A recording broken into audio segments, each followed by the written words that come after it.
Bonsoir amis merengue et j'espère que vous portez bien.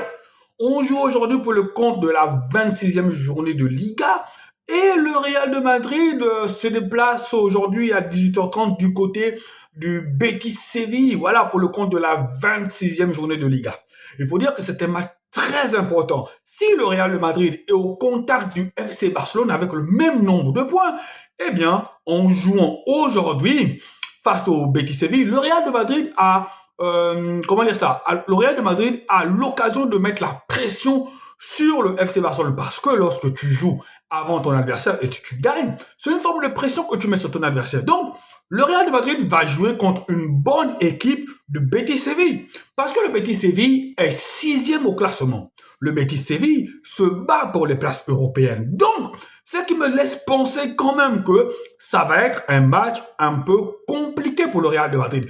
Parce que on est à Séville, on est sur le stade du Betis Séville et ils sont lancés pour les places européennes. Eh bien, du côté du Real de Madrid, je pense que les choses seront simples. Carlo Ancelotti, voilà, va retrouver un Kylian Mbappé qui est en pleine bourre. Le Real de Madrid aussi est une équipe en pleine bourre. Voilà, ça fait un moment que ça ne perd plus, ça gagne. Est-ce qu'ils vont engranger une nouvelle victoire? Wait and see. Déjà, Carlo Ancelotti ne pourra pas compter sur Jude Bellingham. Jude Bellingham est toujours suspendu, mais Kylian Mbappé revient, il a Vinicius à disposition, il a Rodrigo, il a Brahim Diaz, il a tous les autres cadres sont là. C'est une équipe de Real de Madrid qui est compétitive.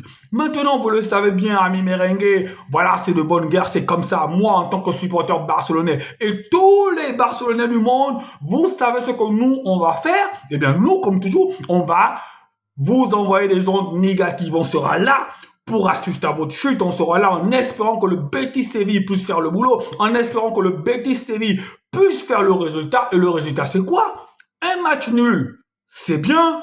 Une défaite, c'est encore mieux. Allez, Betis Séville, on est tous derrière vous, en espérant que, voilà, Mbappé soit maladroit devant le but, que tous les joueurs du Real de Madrid soient dans un mauvais jour, voilà, parce que c'est des bonnes guerres. Ne me dites pas le contraire, amis merengue. Je sais et vous savez que lorsque le FC Barcelone joue, vous faites les mêmes vœux. Lorsque le FC Barcelone perd ou que le FC Barcelone fait une contre-performance, vous êtes tout aussi heureux. Alors, aujourd'hui, on a aussi l'Atlético de Madrid. Voilà le poursuivant, la troisième équipe qui va jouer contre l'Atlético Bilbao. L'Atlético Bilbao qui est quatrième derrière l'Atlético Madrid. C'est un match très important. Je sais que des deux équipes, le Real de Madrid ou l'Atlético Madrid, il y a une équipe qui va faire une contre-performance. Si les deux équipes peuvent faire une contre-performance, c'est encore mieux, en espérant que demain, le FC Barcelone puisse remporter son match. De toute façon, des trois équipes, l'équipe peut-être qui a le match le plus facile, c'est le FC Barcelone, les amis. Comme je l'ai dit, amis barcelonais, cette saison-là, on peut faire le triplé.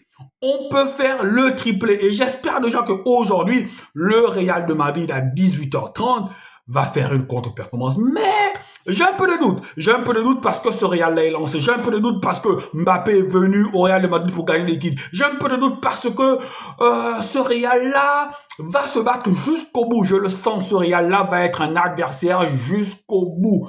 Allez, amis merengue, je vous souhaite une défaite ce soir et on se retrouve après pour faire le débrief de ce match. Allez, ciao, ciao.